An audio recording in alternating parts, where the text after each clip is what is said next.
শেখ হাসিনার নির্যাতনে খালেদা জিয়ার জীবন এখন চরম সংকটে। তারেক রহমান। শেখ হাসিনার দুঃশাসনে অবিরাম নির্যাতনের কষাঘাতে বিএনপি চেয়ারপারসন খালেদা জিয়ার জীবন এখন চরম সংকটে বলে মন্তব্য করেছেন দলের ভারপ্রাপ্ত চেয়ারম্যান তারেক রহমান।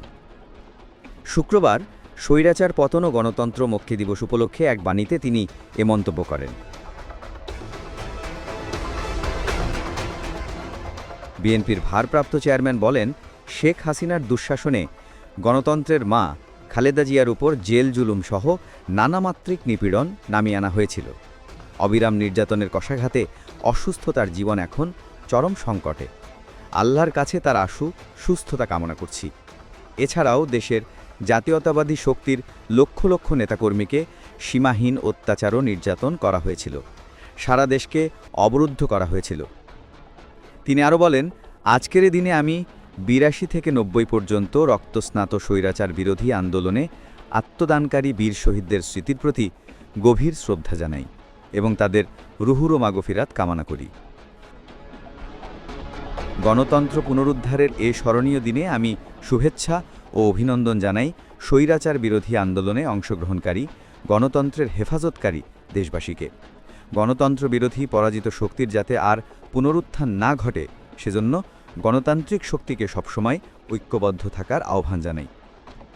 তারেক রহমান বলেন, অবিস্মরণীয় একটি দিন ৬ ডিসেম্বর ১৯৯০ সালের কে দিনে রক্তপিচ্ছিল পথে অবসান হয়েছিল স্বৈরশাসনের। তিনি বলেন, গণতন্ত্র ফিরিয়ে আনতে দীর্ঘ ৯ বছর খালেদা জিয়া দৃঢ় প্রত্যয় নিয়ে নিরন্তর সংগ্রাম চালিয়ে আপসহীন নেত্রী হিসেবে খ্যাতি লাভ করেন, গড়ে তোলেন এক দুর্বার গণ আন্দোলন। এরই ধারাবাহিকতায় ৯০-এর ৬ ডিসেম্বর এদিনে ছাত্র জনতার মিলিত শক্তিতে স্বৈরাচারকে পরাজিত করে মুক্ত হয়েছিল গণতন্ত্র। সেই অর্জিত গণতন্ত্রের চেতনায় আবারও ছাত্র জনতা ২০২৪ সালের ৫ অগাস্ট এক হিংস্র ফ্যাসিস্টে আওয়ামী লীগকে পরাস্ত করে। ঐতিহাসিকভাবেই ফ্যাসিস্ট আওয়ামী লীগ ছিল গণতন্ত্রের ভয়ঙ্কর শত্রু।